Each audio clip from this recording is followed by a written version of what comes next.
Hey bro, welcome to the Malayali podcast. ഞാൻ Krishnalal KJ. ഇന്ന് നമ്മൾ സംസാരിക്കാൻ പോകുന്നത് 2025 എല്ലാവരും അറിഞ്ഞിരിക്കേണ്ട ഒരു വിഷയത്തെ പറ്റിയാണ്. Personal branding. നിങ്ങളുടെ പേഴ്സണൽ റെപ്യൂട്ടേഷൻ നിങ്ങൾ ചെയ്യുന്ന കാര്യങ്ങളിൽ മാത്രമല്ല, ലോകം അതിനെങ്ങനെ കാണുന്നു എന്നതിൽ ഒരുപാട് ഇമ്പോർട്ടൻസ് ഉണ്ട്. നിങ്ങളൊരു പ്രമോഷനായിട്ട് കാത്തിരിക്കുകയാണോ, അല്ലെങ്കിൽ ക്ലയൻറ്റുകൾക്ക് വേണ്ടി ഓട്ടപ്പാച്ചിലാണോ, അതുമല്ലെങ്കിൽ നിങ്ങളുടെ ഐഡിയ ഒരു എൻ്റർപ്രണറിൻ്റെ മുന്നിൽ പിച്ച് ചെയ്യാൻ ശ്രമിക്കുകയാണോ? ഒന്ന് ഞാൻ പറയാം, നിങ്ങളുടെ പേഴ്സണൽ ബ്രാൻഡ് തന്നെയാണ് നിങ്ങളുടെ പേഴ്സണൽ കറൻസി. റിസർച്ചേഴ്സ് പറയുന്നത്, ഒരു റിക്രൂട്ടർ അവരൊരാളെ ജോലിയിലേക്ക് നോക്കുമ്പോൾ അവർ സോഷ്യൽ മീഡിയാസ് ചെക്ക് ചെയ്യും. നല്ലൊരു സ്ട്രോങ് പേഴ്സണൽ ബ്രാൻഡ് ഉള്ളവർക്ക് ജോലി കിട്ടാൻ 50% കൂടുതലാണ് ചാൻസ്. അതുകൊണ്ട് തന്നെ ഈ ഒരു എപ്പിസോഡിൽ 2025 എങ്ങനെ ഒരു പേഴ്സണൽ ബ്രാൻഡ് ബിൽഡ് ചെയ്യാമെന്നാണ് നിങ്ങളോട് ഞാൻ പറഞ്ഞുതരാൻ പോകുന്നത്. എന്താണ് പേഴ്സണൽ ബ്രാൻഡിങ്? സാധാരണക്കാർ വിചാരിക്കുന്ന പോലെ അതൊരു മുഖംമൂടിയൊന്നുമല്ല. യഥാർത്ഥത്തിൽ ഇത് നിങ്ങളുടെ കഥ, നിങ്ങളുടെ കഴിവുകൾ, നിങ്ങളുടെ ക്വാളിറ്റി സ്ട്രാറ്റജിക്കലി ആളുകളുടെ മുമ്പിലേക്ക് അവതരിപ്പിക്കുന്ന ഒരു രീതിയാണ്. എന്തുകൊണ്ട് പേഴ്സണൽ ബ്രാൻഡ് ഇത്രയും സീരിയസ് എടുക്കണം? കാരണം മറ്റൊന്നുമല്ല, ഈ ഒരു കാലഘട്ടത്തിൽ സ്ട്രോങ് ആ ഒരു കോർപ്പറേറ്റ് കമ്പനിയോ അല്ലെങ്കിൽ നമ്മളാരും ഇന്ന് കമ്പനികളെ പൊതുവെ വിശ്വസിക്കുന്നില്ല. നമ്മളെല്ലാവരും വ്യക്തികളെയാണ് കൂടുതൽ കണക്ട് ചെയ്യുന്നതും, അല്ലെങ്കിൽ വ്യക്തികളെയാണ് നമ്മൾ വിശ്വസിക്കുന്നത്. നിങ്ങൾക്ക് പറയാൻ പറ്റും നിങ്ങൾ ഭയങ്കര സ്ട്രോങ് ആയിട്ട് വിശ്വസിക്കുന്ന ഒരു കമ്പനി ഏതാണെന്ന്. അങ്ങനെയൊന്നും ഈ കാലഘട്ടത്തിലില്ല. കൂടുതൽ നമ്മൾ വിശ്വസിക്കുന്നത് ഒരു വ്യക്തികളെയാണ്. ഒരു എക്സാമ്പിൾ ഞാൻ പറയാം. തമിഴ്നാട് രാഷ്ട്രീയത്തിൽ വരാൻ പോകുന്ന ഏറ്റവും വലിയ ഒരു മാറ്റം അത് വിജയ് എന്ന സൂപ്പർ സ്റ്റാറാണ്.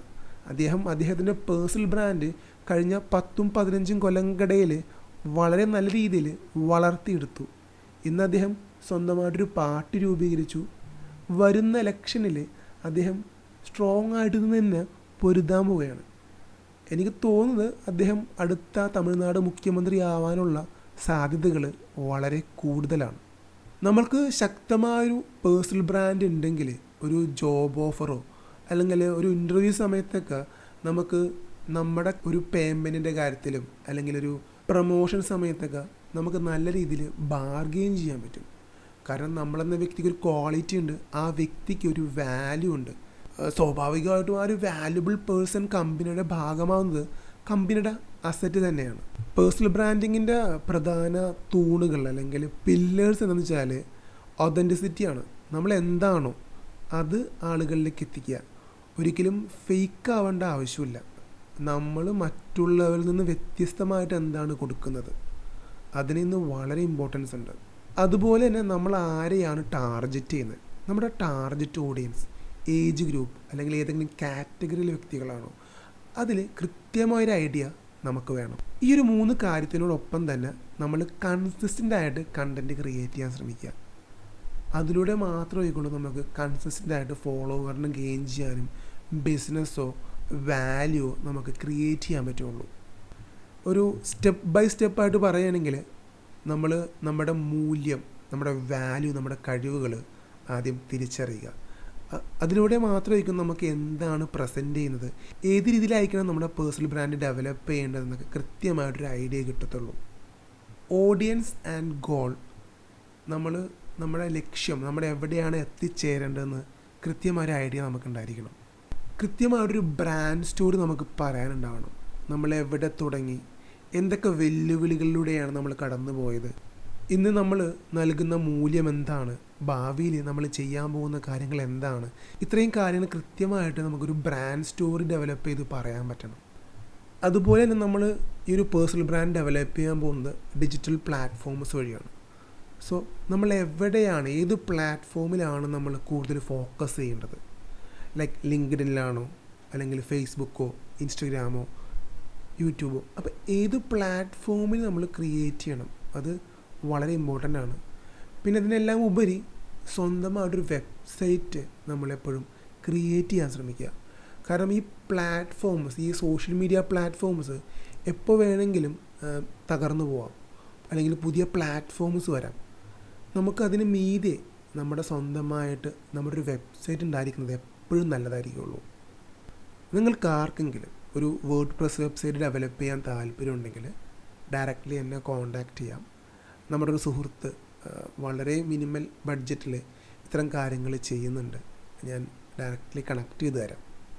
ഞാൻ ഈ പ്ലാറ്റ്ഫോംസ് പറഞ്ഞല്ലോ, ലൈക്ക് ഇൻസ്റ്റഗ്രാം, ടിക്ടോക്ക്, ഫേസ്ബുക്ക്, നമുക്കൊരു കോണ്ടൻറ്റ് സ്ട്രാറ്റജി ഉണ്ടായിരിക്കണം. നമ്മുടെ കോണ്ടൻറ്റ് എങ്ങനെ ഏത് രീതിയിലുള്ള കാര്യങ്ങളൊക്കെയാണ് പ്രസൻറ്റ് ചെയ്യുന്നത്, ഒരു ഐഡിയ ലൈക്ക് വീക്കിലി അല്ലെങ്കിൽ മന്ത്ലി പ്ലാൻസൊക്കെ നമുക്കുണ്ടായിരിക്കണം.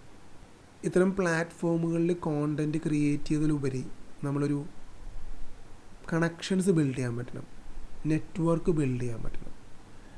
ഞാനൊരു എക്സാമ്പിൾ പറയാം. ഞാനൊരു പോഡ്കാസ്റ്റ് 5 വർഷങ്ങൾക്ക് മുമ്പാണ് തുടങ്ങിയത്.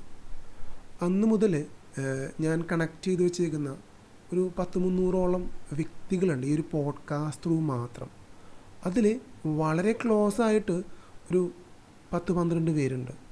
അവരെൻ്റെ ജീവിതത്തിൽ ഒരുപാട് ഇൻഫ്ലുവൻസ് ചെലുത്തിയിട്ടുണ്ട്. എനിക്കും അവരുടെ ലൈഫിൽ ഒരുപാട് കാര്യങ്ങൾ ചെയ്യാൻ പറ്റിയിട്ടുണ്ട്, പേഴ്സണലി അല്ല പ്രൊഫഷണലി. അപ്പോൾ ശരിക്കും നമുക്ക് പേഴ്സണൽ ബ്രാൻഡ് വഴി ഇത്തരം കണക്ഷൻസാണ് ബിൽഡ് ചെയ്യേണ്ടത്.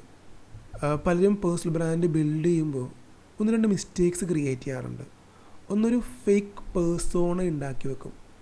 അവർ തന്നെ ആയിരിക്കില്ല, ലൈക്ക് മറ്റുള്ളവരൊരു സംഭവം ഫേക്ക് ചെയ്യാനും കോപ്പി ചെയ്യാനും ശ്രമിക്കും. നമുക്കതൊരിക്കലും കൺസിസ്റ്റൻ്റായിട്ട് ക്രിയേറ്റ് ചെയ്യാൻ പറ്റില്ല. നമുക്കെപ്പോഴും നമ്മളായിട്ട് നിൽക്കാൻ പറ്റുള്ളൂ. അതുകൊണ്ട് തന്നെ അത്രയും ഫേക്ക് രീതികളിലേക്ക് പോവാതിരിക്കുക. പിന്നെ എല്ലാവർക്കും അപ്പീലിംഗ് ആവുന്ന രീതിയിൽ കോണ്ടൻറ്റ് ക്രിയേറ്റ് ചെയ്യും. നമുക്ക് കൃത്യമായൊരു ഐഡിയ ഉണ്ട്, ഒരു ഫോക്കസ് ഉണ്ട്. നമുക്ക് ആരെയാണ് നമ്മുടെ കോണ്ടൻറ്റ് കാണേണ്ടത്, നമുക്ക് ഏത് തരത്തിലുള്ള ബിസിനസ്സാണ് ജനറേറ്റ് ചെയ്യേണ്ടത്. അപ്പോൾ അതുകൊണ്ട് തന്നെ നമുക്ക് എല്ലാവർക്കും അപ്പീലിംഗ് ആവുന്ന രീതിയിലുള്ള കോണ്ടൻറ്റ് ക്രിയേറ്റ് ചെയ്യേണ്ട ആവശ്യമില്ല. പിന്നെ ഞാൻ ശ്രദ്ധിച്ചേക്കുന്ന ഏറ്റവും വലിയ മിസ്റ്റേക്ക് എന്ന് വെച്ചാൽ ഫോളോവർ കൗണ്ട് ഇൻക്രീസ് ചെയ്യാൻ വേണ്ടി എല്ലാവരും ശ്രമിക്കും. അവിടെ ഒരു എൻഗേജ്മെൻറ്റോ അല്ലെങ്കിൽ ഇൻട്രാക്ഷനോ നല്ലൊരു പേഴ്സണൽ കണക്ഷൻസ് ഒന്നും ബിൽഡ് ചെയ്യാതെ ഒരുപാട് ഫോളോവേഴ്സിനെ ക്രിയേറ്റ് ചെയ്യും, അല്ലെങ്കിൽ ആ കൗണ്ടിൽ മാത്രം ഫോക്കസ് ചെയ്യും. അതുകൊണ്ടൊന്നും നമുക്കൊരു പ്രോപ്പർ ഔട്ട്കം പേഴ്സണൽ ബ്രാൻഡിൽ നിന്ന് ക്രിയേറ്റ് ചെയ്യാൻ പറ്റില്ല. നിങ്ങളൊരു പേഴ്സണൽ ബ്രാൻഡ് ബിൽഡ് ചെയ്ത് ക്രിയേറ്റ് ചെയ്തിരിക്കുമ്പോൾ നമുക്കതിന് എത്രത്തോളം എഫക്റ്റീവായിട്ട് വരുന്നുണ്ടെന്ന് മനസ്സിലാക്കാൻ വേണ്ടി നമുക്ക് ചെയ്യാൻ പറ്റുന്നത് വിസിബിലിറ്റി ചെക്ക് ചെയ്യുക എന്നുള്ളതാണ്. നമുക്ക് എത്ര മെൻഷൻസ് വരുന്നുണ്ട്, കമൻറ്റ് ബോക്സിൽ എത്രത്തോളം ആളുകൾ കമൻറ്റ് ചെയ്യുന്നുണ്ട്. ജസ്റ്റ് നമ്മുടെ പേര് ഗൂഗിൾ ചെയ്ത് നോക്കുമ്പോൾ ഗൂഗിൾ എന്ത് ഔട്ട്കമാണ് തരുന്നത്. ഫോർ എക്സാമ്പിൾ, നിങ്ങൾ എൻ്റെ പേര് കൃഷ്ണലാൽ KJ എന്ന് ഗൂഗിൾ ചെയ്യുമ്പോൾ നിങ്ങൾക്ക് ഞാൻ എന്ന വ്യക്തി പ്രൊഫഷണലി എന്താണെന്ന് കൃത്യമായിട്ട് കാണാൻ പറ്റും. തീർച്ചയായിട്ടും നമ്മുടെ പേഴ്സണൽ ബ്രാൻഡ് സക്സസ് ആകുമ്പോൾ അത് നമ്മുടെ ബിസിനസ്സിൽ ഇമ്പാക്റ്റ് കൊണ്ടുവരും. പുതിയ പ്രൊമോഷൻസ്, ജോബ് ഓഫേഴ്സ്, ബിസിനസ് ആണെങ്കിൽ അതിലേക്ക് കൂടുതൽ ഇൻകം, അങ്ങനെ ഒരുപാട് കാര്യങ്ങളിൽ നമുക്ക് നമ്മുടെ പേഴ്സണൽ ബ്രാൻഡ് എത്രത്തോളം സക്സസ് ആയെന്ന് നമുക്ക് മനസ്സിലാക്കാൻ പറ്റും. ഈ ഒരു എപ്പിസോഡ് വൈൻഡ് അപ്പ് ചെയ്യുന്ന മുമ്പ് ഒരു കാര്യം ഞാൻ പറയാം. നിങ്ങൾക്ക് എല്ലാവർക്കും ഒരു പേഴ്സണൽ ബ്രാൻഡ് ഉണ്ട്. ചോദ്യം ഇത്ര മാത്രമേ ഉള്ളൂ, അത് നിങ്ങൾ സ്ട്രാറ്റജിക്കലി രൂപപ്പെടുത്തുന്നുണ്ടോ, അല്ലെങ്കിൽ അതിനെ സ്വയം അങ്ങോട്ട് പോയിക്കോട്ടെ എന്ന രീതിയിൽ വലിച്ചു വാരിയിട്ടേക്കെയാണ്. 2025 നിങ്ങൾ പേഴ്സണൽ ബ്രാൻഡ് ഡെവലപ്പ് ചെയ്യാൻ തുടങ്ങിയില്ലെങ്കിൽ ഫ്യൂച്ചറിൽ നിങ്ങൾക്ക് വലിയ നഷ്ടങ്ങൾ സംഭവിക്കും. ഈ ഒരു പോഡ്കാസ്റ്റ് കേൾക്കുന്ന നിങ്ങൾക്ക് ആർക്കെങ്കിലും നിങ്ങളുടെ പേഴ്സണൽ ബ്രാൻഡ് ഡെവലപ്പ് ചെയ്യാൻ താല്പര്യമുണ്ടെങ്കിൽ ഡയറക്റ്റ്ലി എന്നെ കോൺടാക്റ്റ് ചെയ്യാം. എങ്ങനെ എന്നെ കണക്ട് ചെയ്യാന്ന് വെച്ചാൽ ഗൂഗിളിൽ പോയിട്ട് കൃഷ്ണലാൽ KJ എന്ന് സെർച്ച് ചെയ്യുക. തീർച്ചയായിട്ടും ഞാൻ അവൈലബിൾ ആയിട്ടുള്ള പ്ലാറ്റ്ഫോംസ് നിങ്ങളുടെ മുന്നിലേക്ക് വരും. ലിങ്ക്ഡിനോ ഇൻസ്റ്റഗ്രാമോ വാട്ടെവർ നിങ്ങൾക്ക് കൺവീനിയൻ്റ് പോലെ എന്നെ കോൺടാക്റ്റ് ചെയ്യാം, മെസ്സേജ് അയക്കാം. പേഴ്സണൽ ബ്രാൻഡിങ്ങിനെ പറ്റി കൂടുതൽ കാര്യങ്ങൾ നിങ്ങൾക്ക് ഞാൻ പറഞ്ഞു തരാം. സോ ഈ ഒരു എപ്പിസോഡ് ഞാനിവിടെ വൈൻഡ് അപ്പ് ചെയ്യാണ്. Thank you.